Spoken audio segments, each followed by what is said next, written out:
Must win ang Gilas Youth kontra Bahrain sa qualification game para sa quarterfinals ng FIBA Under-16 Asia Cup. Gaganapin yan mamayang 11:30 ng umaga sa Ulaan, Baatar, Mongolia.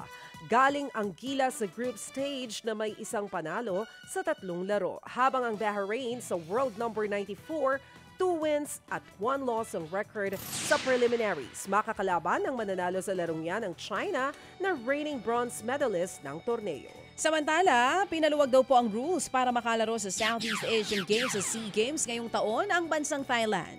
Sa ulat po ng Spin.ph, kailangan lamang daw ng pasaporte ng manlalaro para maging eligible sa national team. Taliwas po ito sa FIBA rules na kailangang nakakuha ang passport bago mag-16 anyos ang isang player. Hindi FIBA-sanctioned event ang SEA Games. Dahil po dito, mas marami ng pagpipilian si SEA Games Gilas coach Norman Black para po sa bubuo sa roster. Defending champion ng Pilipinas sa nasabing palaro. Gaganapin po ang SEA Games mula December 9 hanggang December 20. Ilang araw matapos bilhin ang prangkisa ng Northport Batanguer sa PBA, may ilang trades na raw na balak gawin ang Pure Blends Corporation. Target umano ng kupunang makuha ang dating NCAA MVP na si Gio Ambohot at big man na si Justin Chua.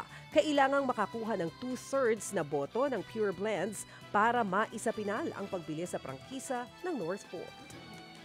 Mga kapatid, brothers and sisters, saan ka pa? Dito na tayo sa Totoo. Dito na tayo sa True FM. Mga kapatid, mag-subscribe and follow po kayo sa social media accounts ng True Network PH. Yan po kami, hanapin nyo lang True Network PH, Facebook, Instagram, YouTube, TikTok, and podcast. Mapa Apple or Spotify man yan, mahahanap nyo kami. Lahat ng mga napapanood at napapakinggan nyo po sa programa, nasa social media accounts namin yan. So paano mga kapatid? See you sa social media!